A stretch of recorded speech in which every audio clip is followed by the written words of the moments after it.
All right, well, first of all, I'd like to welcome our sponsors. We've got Doug Burke with Credit Union Service Network, obviously our company Big, Mike from C Broadcast, and a new sponsor, MemberPass. I think I just heard Julie, and I believe Dante's here, so we'd like to thank them for helping us keep this going. It's super helpful to have sponsors for this for the time and the effort that we put into it. So we're thankful for those guys, helping us put this on for you.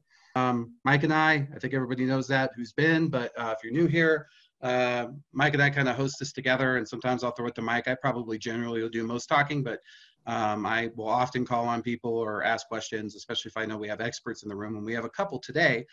We have Ian Lample from Lone Street, who's I think is going to be helping us with some of the PPP stuff that we've been turning up.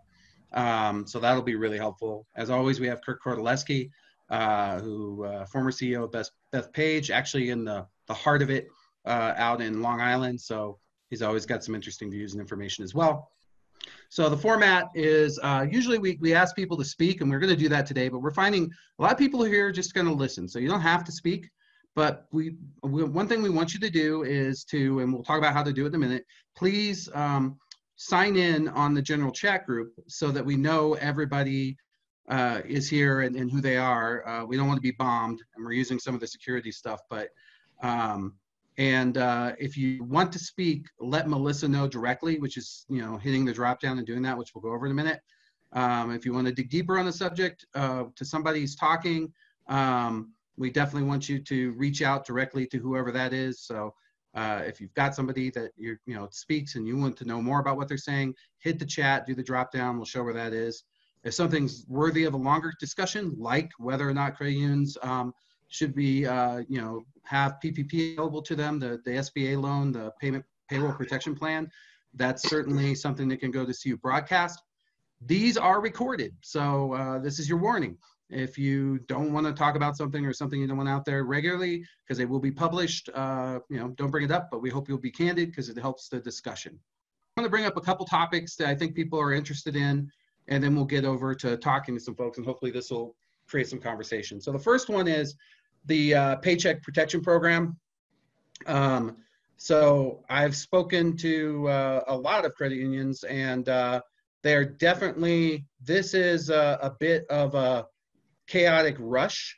We're hearing, I spoke to a credit union today. I don't know if Pete was able to join us, Pete Nolte from Vibrant Credit Union, but he said they're actually going to start funding. They've already got X amount out there. Wasn't sure, exactly how they did it because we weren't talking about that specifically when we were discussing, but so I've heard that, but then I've heard others that are struggling because of the lack of automation or struggling because of the lack of understanding. So with that in mind, I invited one of our partners, Lone Street, who is, rapidly been deploying, and we have a great video if you haven't seen it. I'll get it out there, or we'll get it posted, or Ian, you can post it if you want in the everyone. But to talk to us a little bit about what's been going on and what he's seeing out there and what Lone Street's trying to do to help. Sure. So should I chat now? Yeah, it'd be great.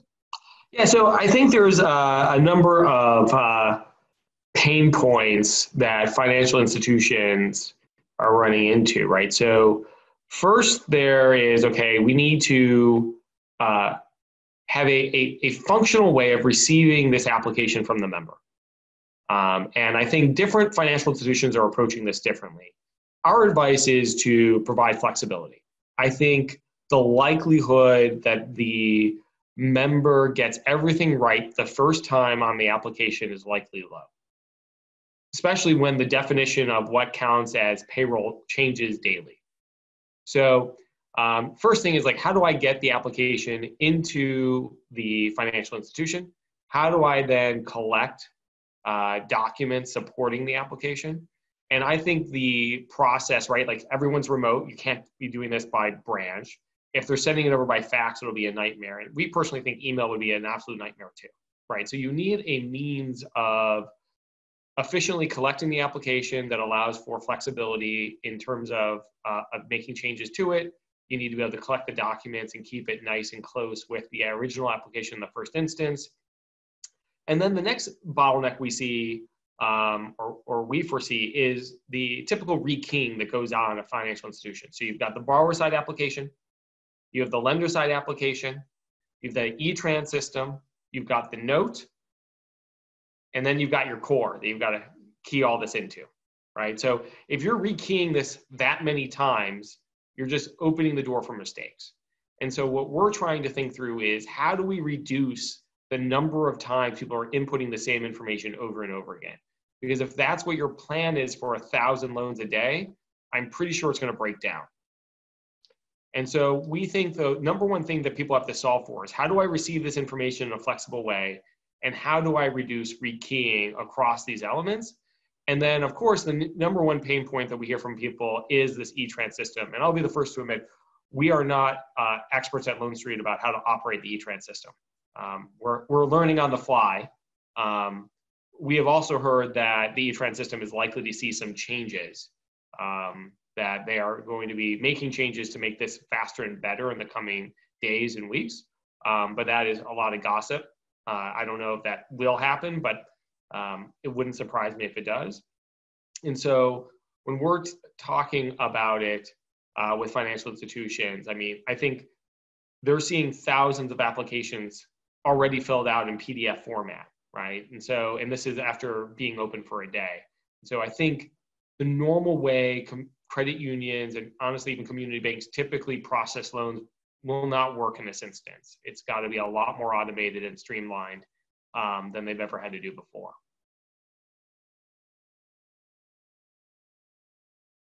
So Ian, one thing to speak to real quickly is, are you, even if you do get it into the SBA system, what we're also hearing is you kind of get to the point where you have that loan number, but then the instructions are incomplete on how to fund it or what to do, which accounts for the, small amount. Like we even, articles today talked about Citi, Wells not having funded anything as of yesterday because they don't know what to do. Any insight on that? Yeah, so limited, right? In that we understand that the PPP program is supposed to be based on the 7A program. And the interim final rule, generally speaking, says you should follow 7A guidance except where we tell you otherwise. But if you look at a traditional 7A note, there's lots of information or language, if you will, in that note that likely doesn't make sense in this context, right? We have heard that the SBA is intending to issue additional guidance on the note language that they want in the note. I've also heard of some financial institutions feeling comfortable enough to go ahead and fund the loan without even having the final note language from the SBA. But I think a lot of institutions are waiting on that. I suspect that will come very soon. I do not think the SBA is going to wait on that very much longer. And I have a lot of empathy for how much documentation they need to be putting out in FAQs and program guidance. I suspect this is going to be coming very, very soon. Okay. So on the Loan Street platform, it basically takes the loans in and gathers all the information.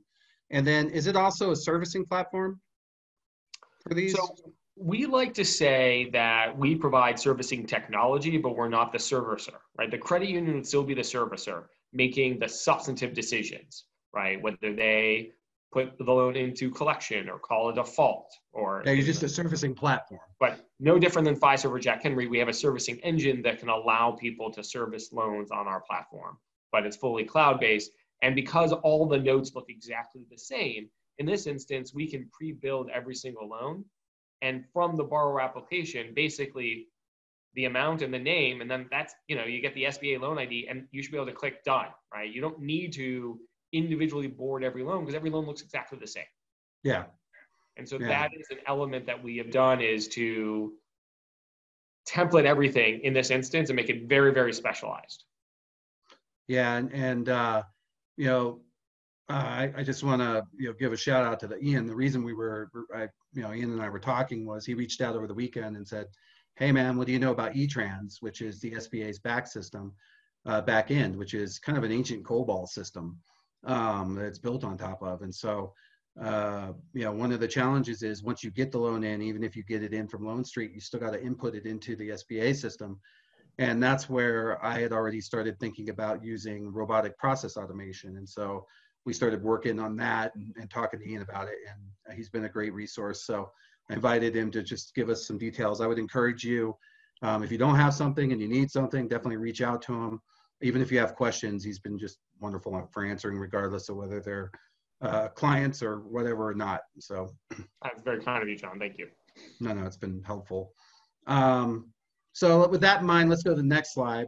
So the next one is just if you haven't been out here for some of this, as far as your understanding of this, I found that the FDIC is a really this particular website has a lot of good information in that regard. So the CARES Act is definitely worth your time to look at the small business lenders if you're looking for info. If you need this link, we can throw it out there, but I'm sure you can just Google it and find it in about 2 seconds. But for those of you that haven't been through this, this has been the most definitive area where we can find the rules that seem to be laid out in the best way. So we'll move on to the next one here.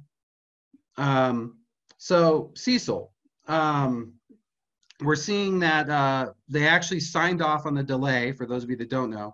So this year was the year that we were supposed to go from being sort of historical in our CECL, our CECL pieces here. The current expected credit losses, we were supposed to go from being historical to being predictive, and it's just not going to be possible. At first, like March 23rd, you can see they were saying, well, we may need to revise this, and now it's signed off on that delay.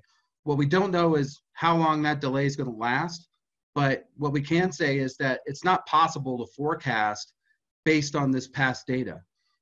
So not sure what folks are doing in that space, but if you are doing something, that may be a project that you want to pause until we get more information. But the models that you would use based on historic modeling are not going to be effective. I think Kirk talked about that last time.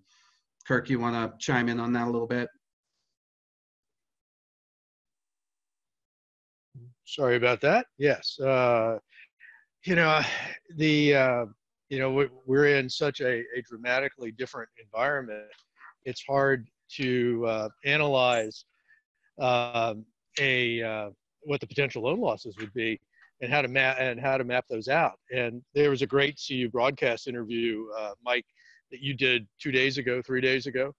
And it identified that when you're having such a stark decline in employment, and what that means makes the math around how to predict allowance for loan losses in the new calculations catastrophic in some situations. So thank God it's been delayed, and hopefully it'll be continued to be delayed until we find some balance in the situation we're looking at. So the law appears to give you the ability to defer. So I don't know how you defer. And so that's something I'd be interested if anybody has already figured out how to defer that wants to share it with the group, or what the process is. But to his point, you probably want to figure out how to do that and go ahead and do that, because it's not something I think that you want to deal with at the moment. So, but I think it's some good news. It's some relief on something that would be objectively a waste of time at this moment, in most people's opinion. So it's good to see that we have some of that thinking prevailing in these bills. Let's go on to the next one here. I want to talk a little bit about RPA use cases, particularly, as I mentioned before, robotic process automation, which is the name for it, which is basically kind of these scripted programs that run on your computers, and they call them bots. And so you can imagine if you had someone whose job it was to take from, say, the Loan Street, well, that's a good question. I don't know how you can defer on the, Ian asked a question on the CECL going back. How do you defer if you've already implemented? And the answer is, that's a great question. I don't know. So if someone can speak to that. We're still digging into some of this, so finding information is difficult. It kind of trickles out, but as it relates to that, that's a great question. I'll see what I can figure out. Coming back around to this RPA use case. So, you're going to get this information about a loan, and it's going to have all this data in it. It's going to have, the name of the company, the EIN. It's going to have all these little things that they have to initial and say yes or no to. It's going to have, just all this detail. And then you have to turn around and, as Ian mentioned, type it back into a separate system, because right now there is no API for that. And so this is a great example of using robotic process automation, which is already being used in the industry for a lot of other things. For example, Suncoast has had a great amount of success using it for credit card fallbacks and dealing with that, which, by the way, those are growing because more people are using plastic. People are using plastic. They never used it before. They were cash people, but now they don't want to touch ATMs. So we're seeing this grow. Know your customer checks is another good one. So if you haven't really looked into RPA, I encourage you to do so. We are partnering with UiPath. We actually have worked with them before. We did a full training for our innovation club. I think it was last year or a couple of years ago. When was it, Elizabeth? It was last year, wasn't it? No, 2019 was last year. It was 2 years ago in February. Yeah, and it was fantastic because a lot of people left with it and they really used it a lot. So if you're interested and want to talk to us, this is something we're trying to put together to help folks who are doing the PPP stuff and not have to do that double entry and reduce that error, and also take something that takes probably at least 20 minutes an app to do it right and get it down to seconds and error free. So this is the kind of stuff I think we're going to have to find in that regard as we go through. And so just keep that in mind. This is, I think, this is a tool, an arrow you need in your quiver, is what I'm thinking. Let's move forward one more. We've got this coming up next week. It's a remote worker webinar. And so it's going to be Ogo and us talking about, a lot of us immediately, started having remote workers. And some of us, while we might have had remote workers, they were very, I want to say, trusted and experienced remote workers. It wasn't the general staff that suddenly became a remote worker. And what we're finding is that you had to do what you had to do, and it had to be done quickly. But now we also need to look at going back and adjusting our employee cybersecurity rules, adjusting some of the different things out there. And also, I'm going to share a couple of hacking things that you need to be worried about. One of the fun ones was, as a demo, I was sharing that one of the people I knew was working from home, and they had one of those Nest cameras. And the Nest camera was pointed right at their, laptop where they were sitting. I don't need to break into the computer. I just need to break into the camera, and I can watch people's data go by all day. So, and I can watch their fingers and see what they type and the passwords and all kinds of things. So you have to think about these things. And I can tell you, and this is my big concern, is yes, we're all trapped at home, and the bad guys are trapped at home too. And the bad guys don't generally take their time and do nice things with it. So they're going to have more time on their hands than they've ever had to come up with new ways to engage. I had Ben from Synergent reach out to talk about that. They're starting to see some things, and it's just one of those things that I think will be a valuable experience. So if you want to sign up for this, just let Melissa know. She'll get your name on the list. We'd love to have you. It should be a fun presentation as well. I always like playing Hacker Guy, so something interesting to talk about. On the next one there. And so this is kind of the last piece here, other than I want to talk a little bit about CUVR. I wore my CUVR hat. The stimulus checks should go out this week or next. And so, okay, that was yesterday. They're distributing them through direct deposit.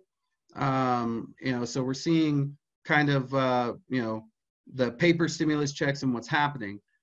My question is what does this mean to the credit unions? Is there opportunity here? One of the things that I'm interested in is how far will these checks really go? And I feel like that we as credit unions are actually in a good position to understand that. If we're their primary financial institution, and for many we are, we ought to be able to look at what their normal income is and look at this and go, okay, this, if they, saved it right or did something right, this is like the moment for PFM or for budgeting tools, because everybody's going to have to really figure out how to make a little go a long way. $1,200 does not seem like a lot to me in terms of, you know, the average rent being somewhere between $600 and $800. I think this is meant to carry them for a month, and I think there'll be more. So what does that mean? I'm not sure, but I'd love to get feedback from folks on what they're doing. I know when I was talking to Suncoast, they had some plans around this. I'd be interested if anybody else does. But this is the time frame that we think it is right now. And I think it's important to us because that's a lot of direct deposit. And so what I expect is your, and here's what I'd be getting ready for, is your digital is going to get hammered. And I think that your, you know, your call center is going to get handled with people looking for it. So step one might be to make sure people know, if, for example, if you have the ability in your home banking to look into the ACH warehouse and see pending deposits, now would be the time to bring that to people's attention so that they know they can go out and use an electronic way to see if that deposit's pending. Otherwise, I would expect the week of April 13th, next week, to get hammered on the call center and the credit union. So something to think about if these are coming into you.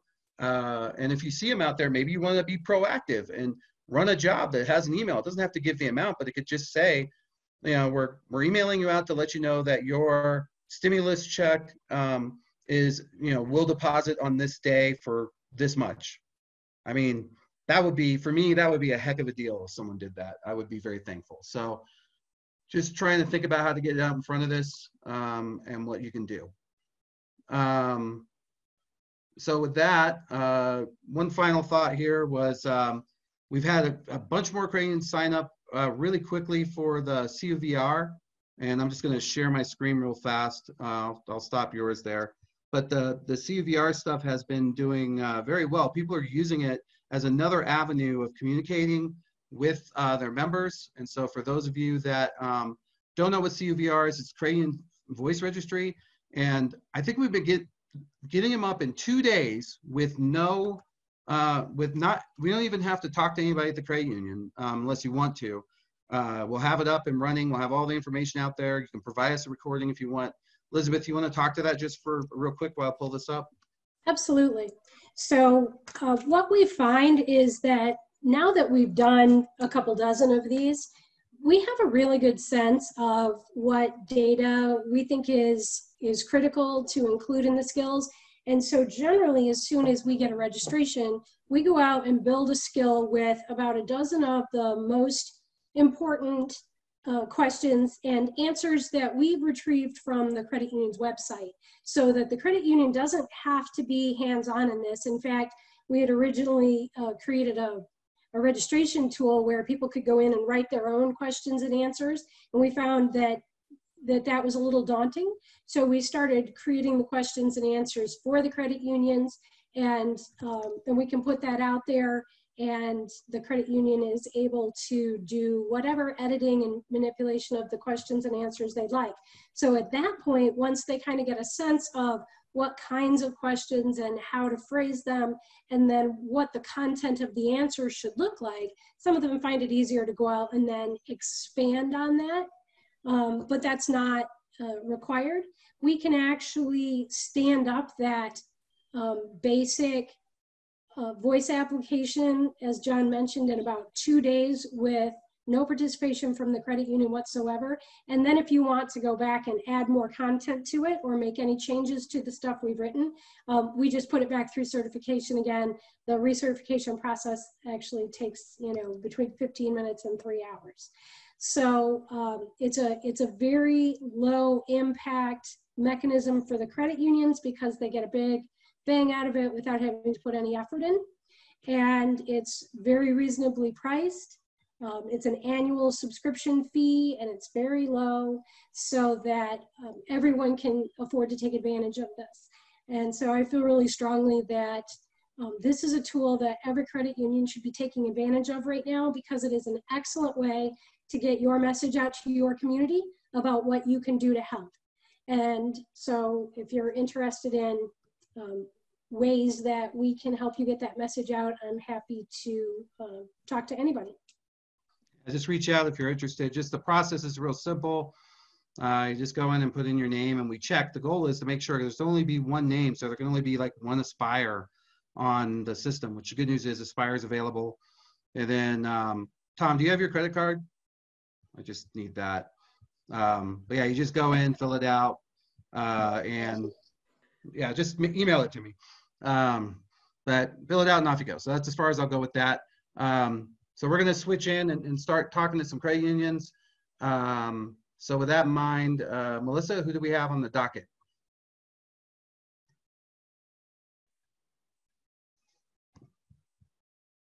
And she's probably muted. So I am just going to jump in. Nobody's volunteering today. Okay, so let's just go ahead and start with Tom, because that's what I normally do. And I was just making fun of him, so that works out. So normally on our Friday calls, I give an update on New York, and then Kirk fills in some color since he's out on Long Island. Last Friday, I reported that the USN Comfort, the naval ship, had 20 people on board. What has happened recently is that the Navy and the city have come to an agreement to allow people with the virus to be treated on that ship. The consequences, though, instead of having 1,000 beds, they now only have 500 beds because they want more distance between each bed than they would normally get on the ship for, you know, run-of-the-mill surgeries and all. Also, New York and New Jersey, and I believe New York as well, they've just closed all parks, recreational areas and fields, greenways, pathways. All of that has been closed in the past couple of days in an effort to get people to social distance and stay home. New York also took all the basketball hoops off of the basketball courts and tennis court nets down, and really they're doing everything they can to discourage people from congregating. And they expect this week and next week to be the two worst weeks in this run-up of coronavirus illnesses and death. And then with any luck, this number coming down over the next couple of weeks. But they're thinking now will be the worst time for everyone in this whole process going forward. All employees still safe and healthy? So far, so good. Yes, thank you. And then I know for you, it seems like PPP would be a big deal. I know you partner with a company out in New York as well. How is that going? Yeah, we've partnered with Newtek out of Long Island, and we have about 400 applications in their queue. They've probably got about 10 or 20,000 that they've already received from elsewhere. So there are bottlenecks on the front end.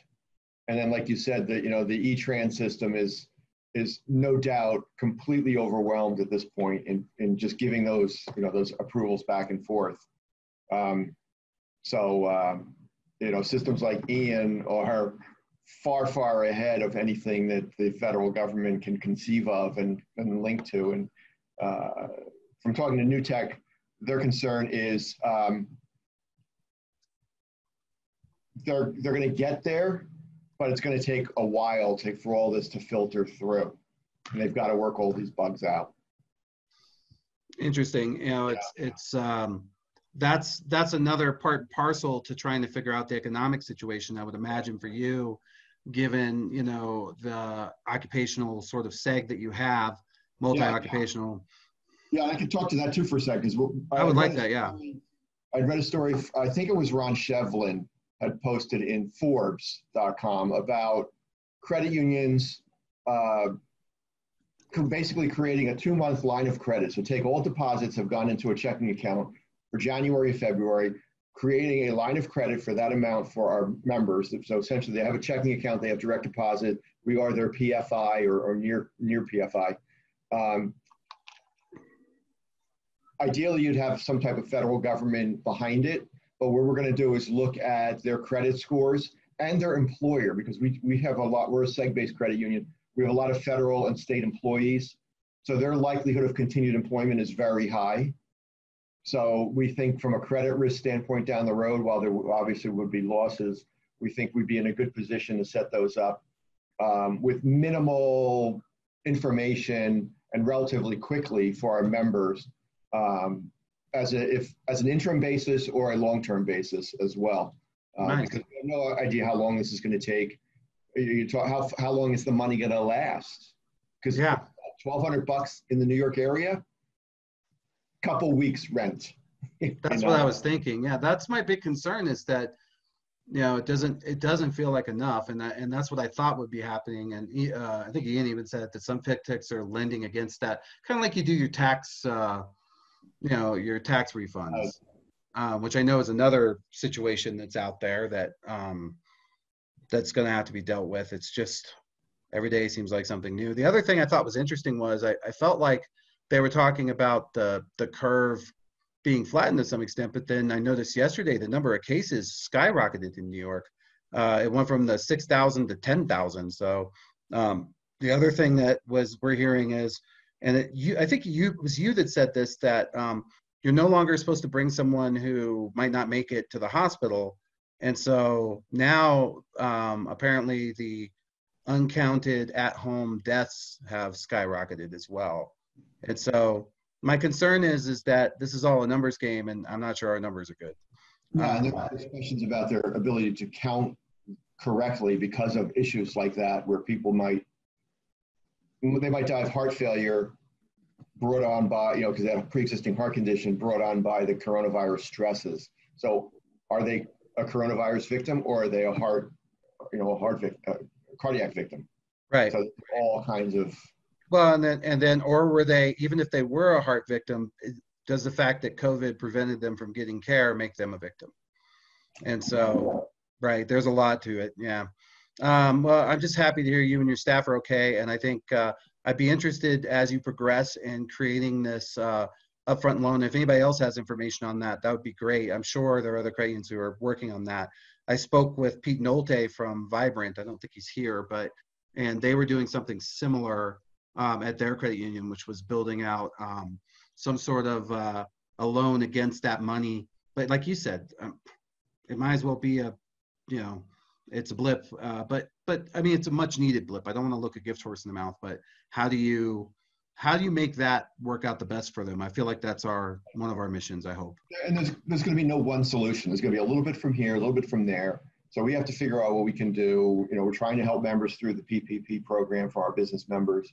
We're trying to do what we can to help expedite the process and move it forward. But it's going to take a bunch of different actions and activities to help keep people relatively whole and surviving through this process. Yeah. Well, I guess like you said, first you go, and then we get color from Kevin or from Kirk. So I guess it's time for Kirk to color it up. Go ahead, Kirk.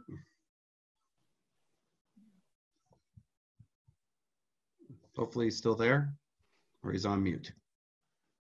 I'll give him another second or two. Actually, I think he might have dumped. I don't see him. Well, if you want me to talk about New York, I can talk about New York too. Who's that? It's Ian.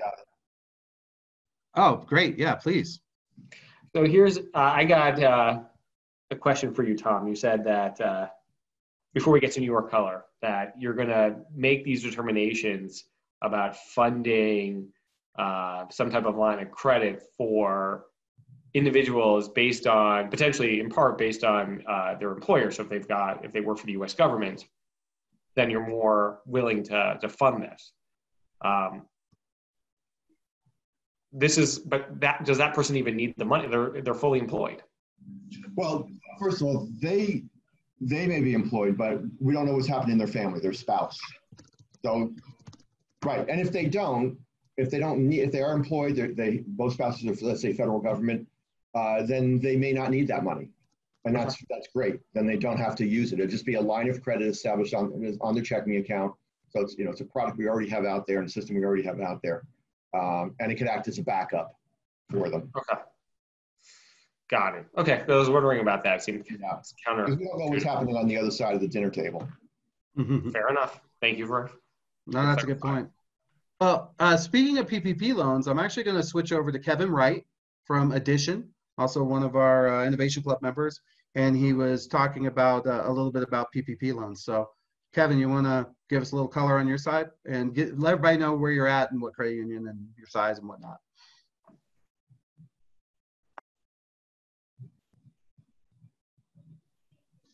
Ian got dumped. No, I'm here. Ian's still here. Yep. So I'm Kevin Wright. I'm from Addition Financial. I'm in Lake Mary, Florida. We signed up with the Lendio Jack Henry solution to take in the PPP loans on Friday, and then signed up for the Wolters Kluwer addition to that to help give what they call a turnkey pass-through to submit. The Lendio portion has worked out fine. I guess the one thing that we do like about it is that we can choose whether we want to portfolio those loans or we can broker those out to other financial institutions who want to take on additional loans. At this point, we've decided that we will portfolio our own members, and non-members we will broker out depending on the potential relationship that they bring. The Wolters Kluwer side has not really worked so well thus far. There's not really integration between the Lendio side and the Wolters Kluwer side yet. It is, they say it's coming, but right now it's re-entry. At that point, our staff just decided to enter and key it directly in for the E-Tran side. After about 3 days of trying to get that E-Tran number squared away and understanding the exact process to submit, as of this morning, we were able to successfully submit through and get responses back on 10 of the loans. On Tuesday night, we had about 190 applications in the queue. And all day today, we've had a team of 10 just going through and entering and submitting. So we feel like we're in a pretty good place. Once you get that response back, our understanding is you have 5 days from the SBA before you have to fund those loans. So we have our note ready. We've configured it with DocuSign for them to be able to sign off. And then we will start manually entering those loans into Scimitar via ELA. And we have that process worked out now. So we feel like we'll probably start funding as early as tomorrow. Wow, that's great news. How much do you think you'll be funding, or how much money do you think's out there? Well, that's the great debate, because we're wondering how fast the money's going to run out, and so that's why we're really primarily sticking to just our own members at the moment. We understand that there's a risk. We also, with each one of these various pieces that companies have put out there, they all want a piece of the already tiny income that is going to come from this. So, there's a lot of it we're looking at and trying to identify, is it worth paying the fee? Lendio charges a fee. If we were still using Wolters Kluwer, they have a fee. We have an outside attorney firm that we submit these to so that they can do reporting. They have a fee. So you're really not making any money on these. So when that's all said and done, and then it's really just about relationships, we're just trying to decide at this point how many. So I think our largest that's been submitted thus far looks like it's about $2.5 million. The vast majority are much smaller businesses, so they're smaller businesses, and we're getting a lot of nonprofits, especially being tied to the school systems. So, and those are generally in that couple 100,000 range. So we haven't set a hard dollar limit yet. We were actually more concerned that we wouldn't get these done before all the funds were dried up. Yeah. That's exactly what the concern was Ian had, and that's why we started working on the RPA solution. So if you want to collaborate on that, let me know. I know you know Tom. That's what Tom's been working on with UiPath. Also, okay. The second credit product we had using Selenium doing the same thing. So if you want to chat about it, I can connect you with Tom or have Melissa do it. Yeah, that sounds good. Awesome. Well, thank you for sharing that. It's good to know that, there's progress being made on that front, because I think that is going to be part and parcel to how we get through this as well, without being a really major recession. Because on top of the stimulus checks, the really important thing is that that payroll protection plan provides for you bringing people back to work and paying them as you normally would for the, through June 30th. And so that would be huge. And the more money that gets out there is going to be a big deal. So those efforts are I think they're, I was talking to someone who basically said, this is a time to grow. It's kind of like, I feel like just to share what we were talking about, and this won't resonate with anyone probably but Kevin, right? But I'll share it anyways. But if you ever played Mario Kart with your kids, you get this gold star. And when you get the gold star, the music goes twice as fast and you can go faster than anything and nothing can harm you. I feel like that's kind of where we are. Like, you can roll out an app right now, and if it was kind of buggy, people are going to be pretty forgiving. And it turns out, like, I had a friend who just put out a new app at the store to, give people information on COVID. Normally those things take 4 weeks. He was able to get it out in 2 days, and not because it was COVID, just because there's a time, it's kind of like a moment where if you wanted to, you could use this time to really put, put some gas in the tank and push forward through it and come out. You could use this to grow. And I thought that was a very interesting concept. And that was Pete, who I think is going to join us in the next one of these next week to talk about what they're doing. They've done a whole lot of things at Vibrant, because they see this as an opportunity to really, press the gas pedal to moving forward. So, so just sharing that is really helpful to know what we could possibly do to bring more things to folks. So with that in mind, I am going to jump. I want to see if I try to hit him on the chat, but Andrew, are you willing to chat a little bit about what you guys got going on? Is that me? Yeah, Andrew Bertrand. Hey, how's it going? Good, man. How are you?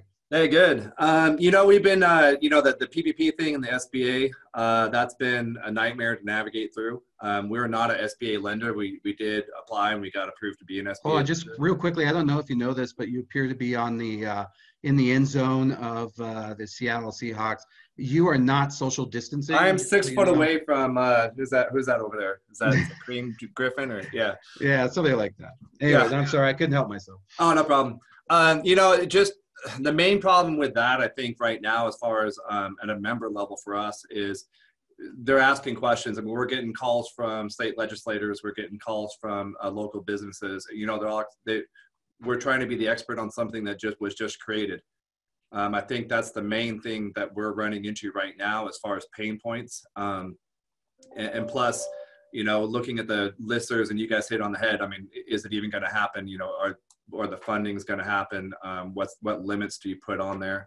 That kind of thing. So we're mainly just trying to remain a source for our members to where to get the information. Most of them just yell at us that we're not an SBA lender previously, even though they've never wanted that before. So it's just rough out there, As far as everything else, we're still holding our daily management meetings because things are so fluid, changing so often. We have about 80% of our workforce now is all remote call center. We're seeing a huge spike in that, especially over the weekends with deposits. And it's probably going to get, hopefully everyone has their ACH and stuff set up correctly for the checks coming out. That's one thing we've been looking at, making sure we're handling those exceptions. In the past, we've just kind of pushed through those ACH exceptions, but this time we're actually reaching out to the members, explaining how to set up the ACH if they want to go into checking or debit, or their savings account, and how to actually do that. So really just reaching out to members and the member, informational piece. But other than that, I'm working at home. This is my house. Yeah, I like your house. It's nice. Yeah. It's quite spacious. Yeah. Do you have the ability in your digital application to show pending out of the ACH warehouse? Yeah, that is something actually we rushed on a release. We didn't have that before, mainly because in our situation, we just went live, and thank God we did this prior to all this, but we went live on January 21st with a new core and new online banking all at once. Yep. So we're still working out some of the, what are the API calls to get correct pending and not get expired holds, things like that. But yeah, we do have that on our online banking. So I think that's a great idea to let members know that we do have. Yeah. And if you could run that job, man, like something that monitors the ACH warehouse, grabs the member number and an email, and then runs every hour and just goes, oh, here's one. Let me just ship a quick email to let them know. We didn't have to tell them how much. Just it's that way they don't call the call center because that's what they're going to do. Right. That's a great idea. I was actually writing. I have that almost halfway written now. So. Yeah, you got the actual job already written. That's awesome. Yeah. You know, and can you provide immediate credit for those direct deposits in the interim? Like even, you know, so if you know it hit the warehouse it hit on Wednesday, okay, then give them, you know, do the Chime thing, give them the money on Wednesday, even though, you know, it hasn't actually hit the account. No, seems like that could be super valuable. Yeah. I think right now, I mean, you kind of hit on the head there too. Everything that we're trying to do is mainly like try to calm down the membership, you know, work through the anxiety that they may have, help them out with what, you know, what's going on. We did do a, you know, emergency loan. We're getting a lot of, requests for those. But overall lending's just dead, you know, nobody's doing indirect or anything like that. So we're just What about mortgages? You seeing anything for that? We're seeing a lot of draws on HELOCs, draws on line of credits. So I would expect that across the board. And it feels like there were a bunch of mortgages in the queue. Those all got done, and now nobody's doing anything. Yeah, I've talked to some real estate agents in town where they basically, you know, people are just dumping them, saying, nope, I don't want anybody at the house. I don't want to sell the house anymore. Kind of thing. So. Yeah, no, it makes sense. Mm-hmm. You know, Mike is mentioning that. Go ahead, Mike. Go ahead, speak up on that. On the Chime thing? Yeah. Yeah, I just read a story yesterday that Chime is sending out $1,200 to select customers. They actually call their customers members too. So, but I just saw the story yesterday, and I think it was in the New York Times, possibly one of them. But yeah, they're sending out checks to select customers for $1,200 because of obviously the payments that are coming from the federal government are going to be a few weeks from now, or sometimes a month, maybe even more. So they're picking and choosing people who they feel would need it immediately based on their data. And so they're sending out checks right now. And then when those checks come in, then those people pay Chime back basically. So it's kind of like what Chime has done all along with the proactive paychecks that they send out to people. So I thought that was a really interesting story. Yeah, it is very interesting. Yep. Yeah, I guess if you can identify that they had a tax return, then you know that they're going to get something. Yeah, it makes sense. Yeah. And it wouldn't be hard to find that, like I said, with the other job either. So, and I think that's going to be next week's fun is the call centers are going to be jammed and overwhelmed. There's no two ways about it. And we're going to have to, you know, that's the whole goal of these meetings is to try to see around the curve a little bit and get together and come up with ideas. So.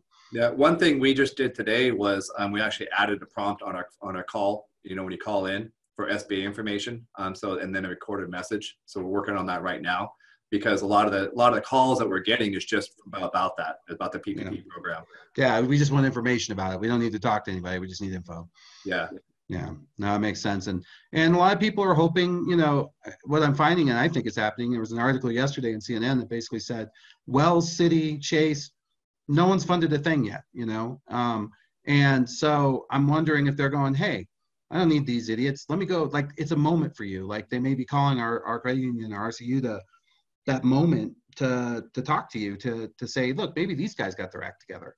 And I feel like this is an opportunity. It really is. And so the more you can put out there as far as info and, you know, even have something like what Lone Street has where, it, you know, it at least gets it into queue and gets it ready to go. You know, I think that would be very valuable. So, but I really appreciate you taking the time to share with us in your busy schedule coaching the Seahawks. So clearly you're some sort of safety back end coach. So you should probably. I'm just the camera guy that gets run over every time. Yeah, you should turn around, face it, and then get yourself one of the polls, or you can be a line judge. So John, I got one more thing just for the good of the audience. Please, yes. Go ahead. This isn't something we're doing, but something that's going to happen to us. Next week, we're having our exam. Really? Still having the exam? Still having the exam. Trying to figure out how that's going to work. Make sure you defer CECL before they get there. Yeah. We'll see how that goes remotely. Now, we've heard that they're doing remote examinations for these. Yep, it's remote. Okay. I mean, you know, normally we like to lock them in a room and turn off the air conditioning and cut off all the internet and stuff, but it's hard to do that when they're from home. But yeah, it'll be interesting. It'll be interesting to hear. Maybe you can join us again and let us know how that's going. Yeah, I'd love to hear it too. How long is that process? How long will that take? It's supposed to be just a week, but we'll see. Okay. Is it the full exam or the IT exam or both? I have the IT exam and also we have the full exam. Okay, so you're going to get 2 auditors at least. Yeah.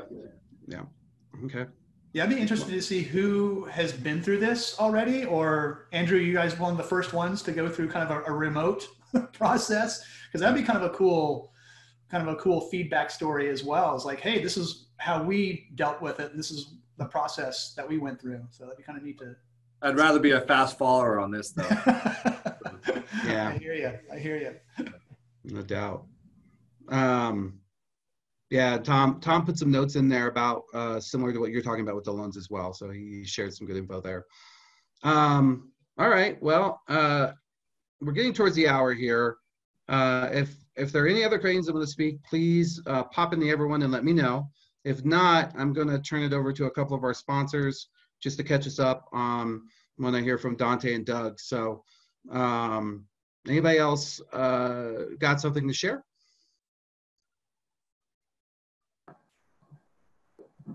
And maybe what I can do is do it in between. So I'll throw it over to Dante or Julie or whichever who wants to talk. And then if somebody wants to go after Dante, it's a credit union, please let us know. And Andrew, thank you so much for sharing the great information. And then we'll let Doug close it out. And I also had a request, which you can take off if you want, but somebody wanted to see a little more about CUVR. So I apparently wasn't sharing my screen when I was showing some of that. So I'll go back and do that again. Said they couldn't see my screen. So go ahead, Dante or Julie. Yeah. Thank you, John. And it's a pleasure to be here, and thank you for allowing us to be part of the sponsorship. We appreciate that. You know, I think one of the things we've noticed here, and we've heard through this call and through others, is that the pandemic is changing behaviors of members, and certainly everyone, but members in particular. And you're seeing it reflected in your numbers today in terms of folks using your contact center more heavily, online, certainly online banking and through your app and such, more heavily than before. And so, you know, as part of what CU Ledger and MemberPass has been advocating is a movement to more easily authenticate, digitally authenticate members over time. We realize that's going to take time for credit unions to move in that direction, to adopt the technology. But we do believe that more and more members are going to want to be working, engaging with credit unions in a digital manner, and digital identity is going to become much more critical over the next few months and going forward than before. If you look back at 9/11, how that accelerated and changed payments and the whole Check 21 evolution, we're looking at facing something similar now when it comes to digital credentials. So what we've done at CU Ledger is recognize that certainly it's a difficult time for folks to be implementing new products and solutions. We do have some folks implementing MemberPass as we speak, but we've created as part of this, MemberPass a registry, the MemberPass Trust Registry, which allows us to put credit unions up on the blockchain, on the distributed ledger, as an initial step, so that when you're ready to move forward in issuing digital credentials to members, you'll actually already have some of the back room work done, and the work is all done by CU Ledger. It's the heavy lifting on our side to establish a digital ID for each credit union. So we get that set up, and it ultimately removes time from your implementation when you do prepare to issue credentials to members. So there's no heavy work on your side. I think John is illustrating there our web page. There's 8 questions that you would go through as a credit union to establish yourself on that registry. And once you do that, we take it from there and actually issue that digital ID, put you on the registry, and prepare you for the next step when you're ready to advance to issuing member pass. And in that time, we can talk about what it would take to actually go to that next stage. To put yourself on the registry, it's an annual $2,500 fee to be on that registry. And it's no long-term commitment, so it's renewable on year-by-year basis. So if you were to put yourself there, get some of that advanced work done today, get yourself in shape for when you're ready to move to digital credentials with members, then you'll have it in place. And if you change your mind or change paths over the course of the next year, you simply don't renew it on the registry. But in the meantime, as I said, it can save some time, and we're finding credit unions are looking to do some of that stuff in this downtime when you don't have folks in the branches and such, and you have resources available. It might be able to do something as simple as get yourselves on that registry and start your path on creating digital trust. So recommend I'm gonna chime in there. So I've been talking to John, and I've also been talking to Hedera and another company called Acquoer, ACOER, which is a healthcare company. And one of the things that is starting to come down the pike, so everyone knows, is we're going to need some way to validate people who have antibodies or have already had it or have been tested versus people that are not. And what we're hearing is that it's going to be a digital ID of some sort. Bill Gates is advocating for it. Congress is starting to think about it.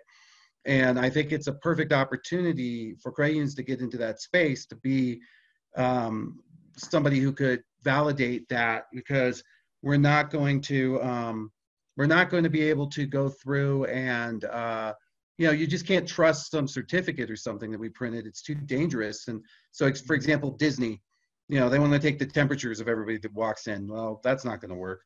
We're going to have some sort of digital registry. There's a great is it AMA? Ask Me Anything? Yeah, AMA on Reddit with Bill Gates, where he talks about that, and then a whole lot of other pretty famous people have chimed in. So this would be the beginning of that, and I could see John and I were talking about lobbying into the government to make sure that the member pass, which passes the KYC and meets those standards, could be used for something like that. So just to throw it out there. So there's a purpose for doing that possibly. Let's throw it over to Doug. And a couple people left us. Andrew left us. He had to go coach, and Mike had to take off, but we're still here, so we'll go a little bit more. Thanks, John. Hey, appreciate everybody being on the phone, and as we wind down here, we worked well with John and his team at BIG, and right before the call, you probably got a email with a new survey, and would just like you to take a look at that, share it with your peers, whatever. John put together a survey early on saying, what's everybody doing for COVID, or skip a pay, all those other type things. And now we're looking maybe a little more macro level financially, what's going on. So we're, asking about, is it business as usual? Are you scaling back? What's happening with your different digital channels? And we're already starting to get results back. It's kind of interesting. So if it's, continuing as planned, as you would expect, nobody says 100% business as usual, but it's ranging from we've scaled back to 15% to scale back, 80%. And so a larger sample size would be great. So I would encourage everybody to participate, and all this information will be shared by BIG out to everybody that's participating. So again, you were given a link, emailed link before the meeting, and I just encourage you to jump in and share your information. So John, that's all I have. Oh, well, thank you very much. I appreciate your time, and we appreciate the partnership and the sponsorship, and I think it's very valuable if you fill that out. It'll be very helpful for everyone to work through that. All right, well, with that, I'm going to go over CU Registry, CU Voice Registry, and explain what it is one more time, because like I said, I had a few people ask, and so if that interests you, please stay on. We'll be talking just real quickly about how to get your credit union on Alexa and on Google at least with sort of a voice website, so you can get information out about what's open, what's closed, whatnot. And then after that, I'll call it. So you're welcome to hang out or not. I'm just going to do a quick share and walk through it. And thank you so much, everyone. But I don't want to keep everybody if they're not interested in seeing. So 1 second, let me bring that up. And it's very similar to what we were talking about with the registry for. It's actually designed to be similar. The voice registry is similar to the MemberPass registry, but just real quickly, you go to cvoiceregistry.com, and if your credit union, the first thing you have to do is decide whether I'm going to use you, Tom. Your credit union name is available. So you would ask Alexa or Google. You would say, Alexa, ask Aspire Credit Union if they're, which branches are open, or what's the phone number to Aspire Credit Union, or do they have PPP loans, or whatever you want to ask, and it's just going to answer. But the first thing is you have to have this voice name, which is often called an invocation. That's how you get it. And with Alexa, you can have more than one, but with Google, you can't. You can only have one. There can only be one Aspire. That's it. So if someone else grabs Aspire and uses it for something, it'll be like a DNS name. Once you go in and you check, it's going to go out and search both of those systems and say, is it available? If it is available, then all you got to do is click registry, and it'll talk to you about what it is. In here, once you click it, you just fill out your information. So you put in your credit union name, you put in the information of the person who's filling this out. You can pay, you can invoice you, or you can pay with PayPal or a credit card, whatever. And you can choose 1 year, or hey, I'm going to leave this out there, or 5 years. We've had a lot of credit unions just go, yeah, I just want this for 5 years, and that's what we get. But whatever it is, once you do that and you fill it out, we're actually going to start working the moment we get this in. So the moment we get it, we create a new instance on our system, and we start collecting information about your credit union from your website, because we figure that's up to date. We'll contact you to make sure that, if you want to, give us information, but we also recognize you're very busy and you may be just doing this because it's something that you can get done, and, it's within range. For 1 year, depending on the size of credit union you are, it's either going to be $1,000 or it's going to be $1,500. So it's not super expensive. Once you fill it out and put it in, literally probably within 2 days, depending on when you do it, 2 business days, you will get record back that your skill and your action are out there. And one of the really cool things about it is you can record a voice message. So just like Andrew was doing for the PPP loans on his phone system, you can actually record a voice message that whenever they open your skill, it'll play that message. And it could be, in reaction to the COVID-19, we've closed the following branches, or shared branching is working at these places, or we ask that you do this, or whatever. And you get up to 90 seconds to throw that out there, and that's one of the things people are using it for. So seniors like it because my mom, she'll never get up again as long as if Alexa could go to the bathroom for her, she would never get up again, because I have it hooked to her phone. I have it hooked to everything in the house. And she actually calls it her little friend, which is a little weird, but okay. But it keeps her happy, and she gets a lot of information and those sorts of things. So just wanted to this is it. Hopefully that satisfies the folks that asked, and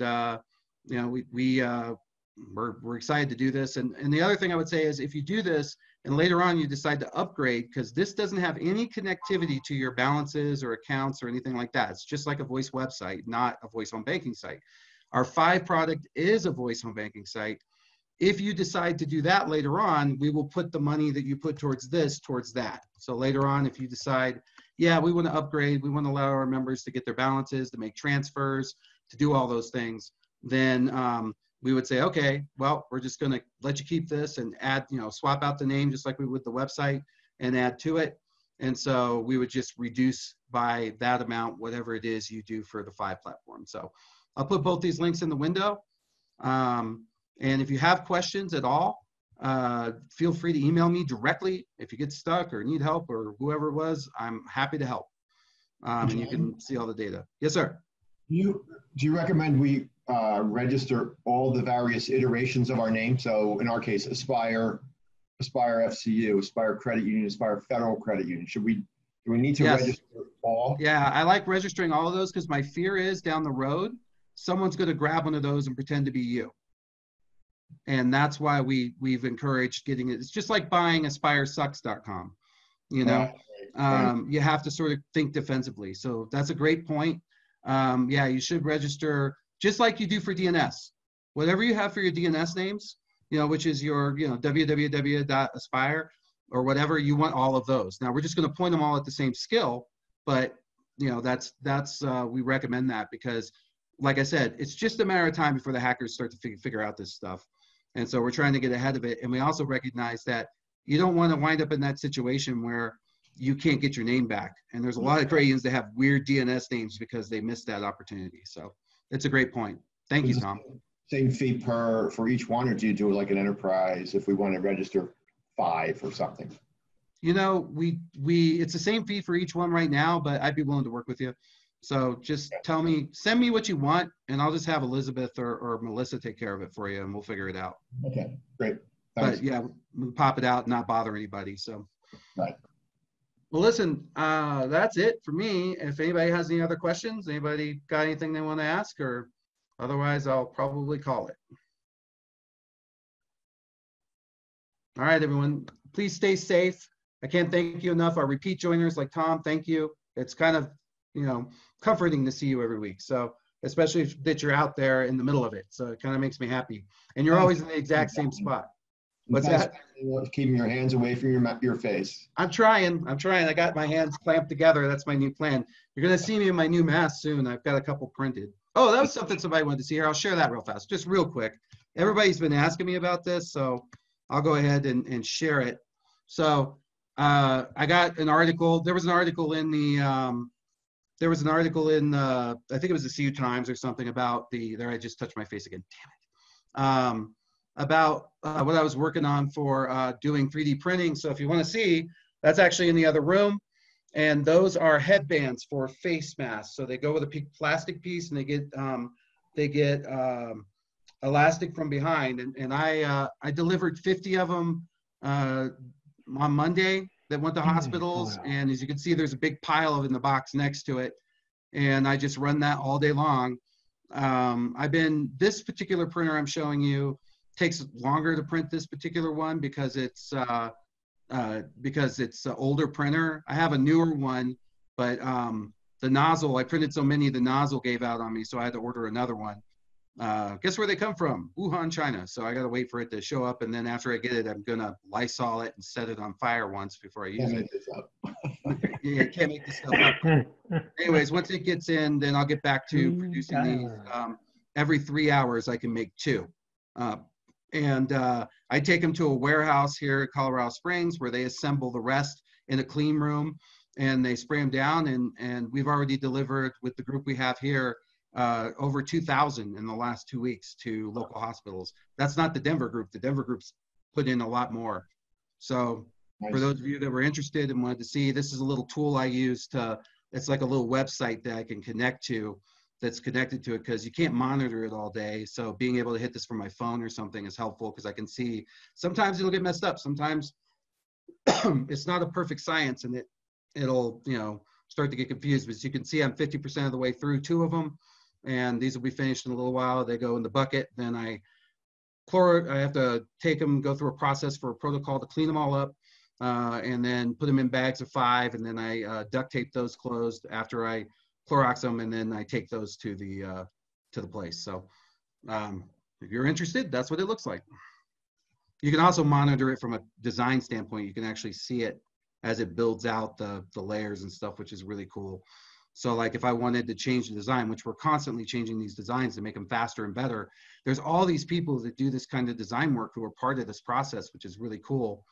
And so they're sort of, you know, going through and they're making changes to make it faster, to make it stronger, to make it better. It's really neat to see.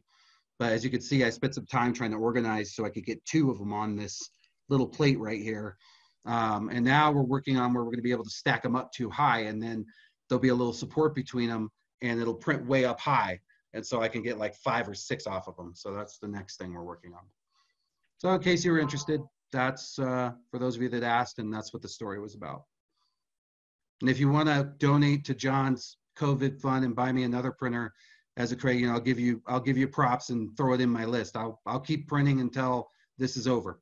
That makes me feel like I'm helping in some way, shape, or form. So, all right, guys. Thanks, everyone. Tom, just shoot me an email. I'll take care of you. All right. Talk to you soon. Thanks. Okay. Bye-bye. Bye.